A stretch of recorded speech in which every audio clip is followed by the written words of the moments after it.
So you mess with the C's, you can get the G's. That's colonists and guns. So what that means, right, is, you know, America's second right to bear arms. So you mess with the colonists, you're gonna get the, you know, the guns, obviously, and war. and war if you mess with the colonists. Tar and feather ops. That's big S.Ö.L. Liberty Sons. Liberty Sons. So S.Ö.L is the Sons of Liberty, and they tarred and feathered like the government officials. And so yeah, that explains that lyric. Like when they collected taxes, they would like drop down tar and feather on them. Mm-hmm. So, you know, just a little song. And you know, beat them up and stuff, you know. We don't like the quarters, and we don't miss the 12. Booted up on 3, and I'm loyal to the 9. So we don't like the quarters. That's actually a reference to the Quartering Act, to where soldiers would just come into your home. Mm-hmm. And we don't miss the 12. That's referring to the cops, aka the British, obviously. I booted up on 3, and I'm loyal to the 9.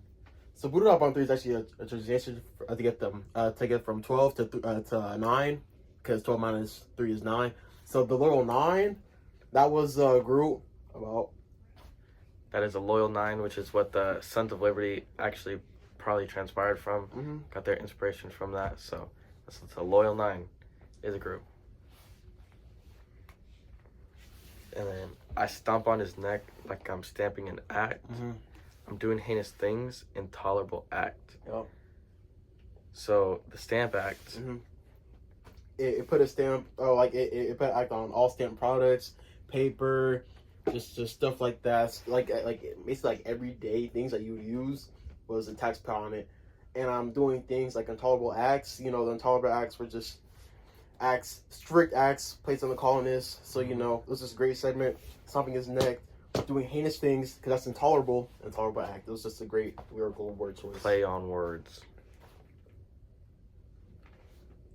Okay. Y'all was in the war and called the Hessians. Y'all was in the war into civilian. So, like, basically the Hessian, right?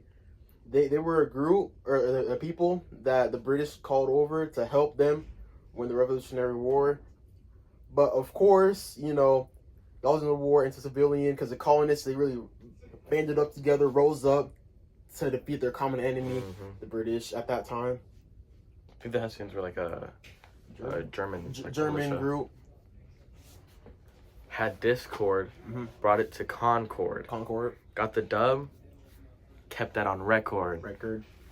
So discord is like, the definition is just like disruption. Yeah. Just like beef, you know. They got beef, so they got discord between them. Concord, which is one of the biggest fights from the Revolutionary War.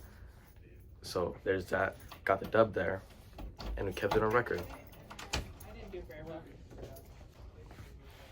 If you're a loyalist, tell me how the soil is. If you ain't up, you ain't a colonist. Not a colonist. So basically, you know, loyalists are people that are still, of course, loyal to the British Empire.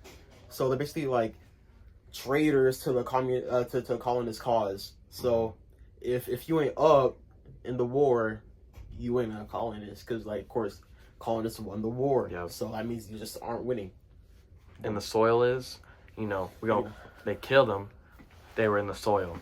Tell them how the soil is, because they down there. It's they cold. In the soil. It's cold. Tell me how it is. 1-777. That's Saratoga. 1-777 is for 1777, which is the year that they fought the Battle of Saratoga, which is another big fight. Turning point of the war. It's a turning point of the war. It's swaying the battle into the colonists' favor. Mm-hmm. It's very important. We have to include it to the song. Yep. All right. They pulled up on the bay, and now that boy's afloat. All right. So basically, this is a reference to Chesapeake Bay, which is a naval battle fought by the colonists and British, of course. And you know, we did win that battle of Chesapeake Bay. So, you know, guess what? On the water, they floating. They floating in the water. He floating. Now the boy's afloat. George Washington, top shotter. He was one of the generals. General. the general. So he was a leader. So he's a top shot. He's on top of all the, colonists. First president. 1776 Declaration. So obviously, this is self-explanatory. Year 1776. U.S. signed the Declaration of Independence from Britain. So basically, they're their own nation, own country, own place. So now they don't have to answer to anyone, of course. We linked up with France. No relation. No relation. So France actually joined in on the war and Not started yet. helping the colonists. But so since we got no relation to Britain, because we with France now, so linked up with Lafayette, which was the head honcho in France. Got no relation to Britain anymore. None.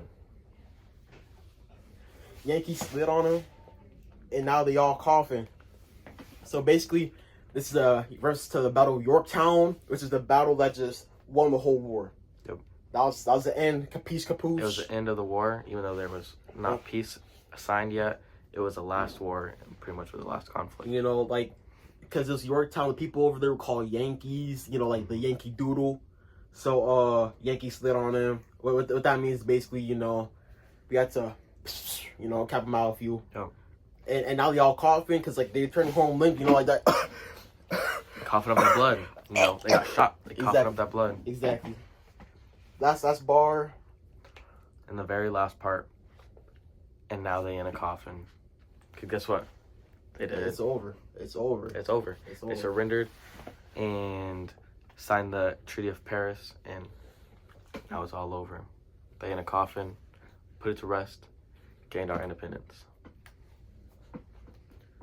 Mess with the U.S., gonna get done up. This is our diss track on the British about the Revolutionary War.